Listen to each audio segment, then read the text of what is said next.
Thank you. Seth, you've been walking that line, man. You've been walking that line for like the last year or so, trying to play the ultimate good guy. When do you think that turn came when the fans said, I don't like this Seth Rollins. I want to see the old Seth Rollins. When do you think that, was it with Bray Wyatt, perhaps at Hell in a Cell? That was sort of a tipping point, I think. The Sacramento crowd was so...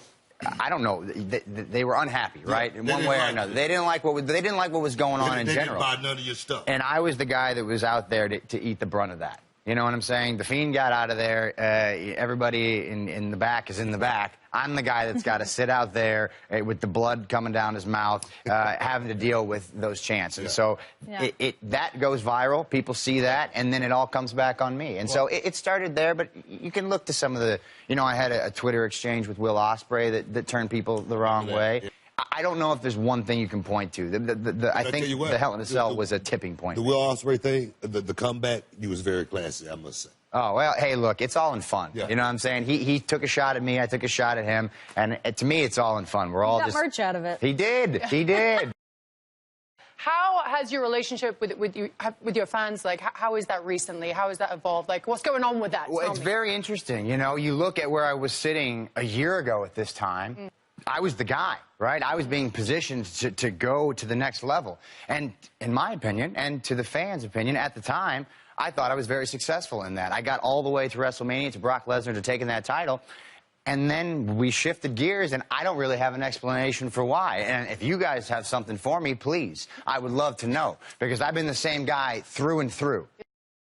Do you find that the reactions are changing for you? Like you said, you haven't changed much. So what do you think it is there that they're not? You know, the music hits and everybody screams, "Burn it down!" And then I stand in the ring, and as soon as the music fades, the kids sit down, and then you hear the boos. That's when they come through. But then at the end of the night, I'm in the last match, the dark match after the fact, and I'm stomping the ground, and everybody's screaming, "Burn it down." What do you want? It's like the cool thing to do. That's what it is. The cool thing to do is to hate the guy that's on top. And look, I'm not the first. I'm not going to say I'm going out there breaking ground. You know, Roman before me, he had that problem as well, if you call it a problem. Cena was the same thing. He might have pioneered the whole thing. Bret Hart, you look all the way back into the late 90s, same sort of thing.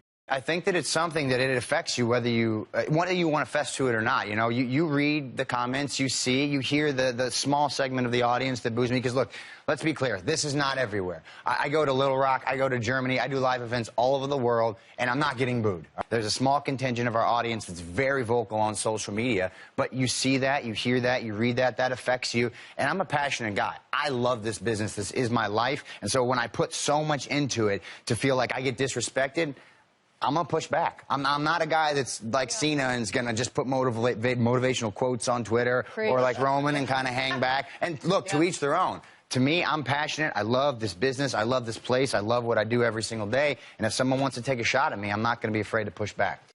I mean, you've been at the top of the business for some years now. How hard is it to maintain that position? I mean, from your body, physically, mentally. Man, you guys know. You guys all know. We all been in there. You know what it's like. The climb, you set these goals and you hit them and you tick them off and you tick them off, and then you get to the top. And staying at the top is a whole different ballgame, man. It's a whole different mindset. You gotta stay on your game. You gotta be better because everybody is coming after you. Everybody wants that spot, man.